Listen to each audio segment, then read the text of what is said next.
திரையுலக நடிப்பிற்கு நடிகர் திலகம் சிவாஜி கணேசனை விட தகுதியானவர்கள் யார்? நம் நாட்டுக்காரன் கவனிக்காத போது ஒருமுறை கெய்ரோக்காரன் அவர்தானையா சிறந்த நடிகர் என்று சொன்னான். எகிப்திய அரசாங்கம் நடிகர் திலகம் சிவாஜி கணேசன் அவர்களுக்கு விருது அறிவித்ததை ஆஹா ஓஹோ என்று ஆர்ப்பரித்துவிட்டு அடங்கிவிட்டனர்.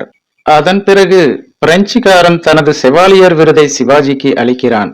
நடிப்பு துறையிலும் சினிமா துறையிலும் கரை கடந்த பிரான்ஸ் நாடு சிவாஜியை ஒரு சிறந்த நடிகர் என்று சொல்கிறது.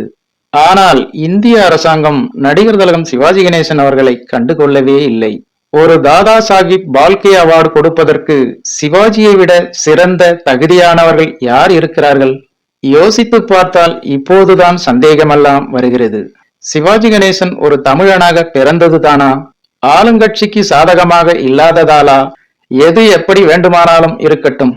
7 கோடி தமிழ் மக்களின் இதயங்களில் 40 ஆண்டு காலம் சிம்மாசனமிட்டு அமர்ந்திருக்கும் நடிகர் திலகம் சிவாஜி கணேசன் இன்னும் பல 100 ஆண்டுகள் அந்த சிம்மாசனத்திலேயே அமர்ந்திருப்பார் என்பதில் ஐயமில்லை.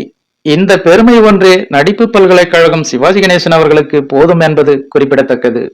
ஓகே ஃப்ரெண்ட்ஸ், இந்த ஒரு சுவாரஸ்யமான தகவல் உங்களுக்கு பிடித்திருக்கும் என நம்புகிறேன். மேலும் இது போன்ற பல சுவாரஸ்யமான தகவல்களை பற்றி தெரிந்து கொள்ள நம்முடைய சேனலுக்கு உடனே ஒரு லைக் போட்டு சப்ஸ்கிரைப் பண்ணி சப்போர்ட் பண்ணுங்க. நன்றி, வணக்கம்.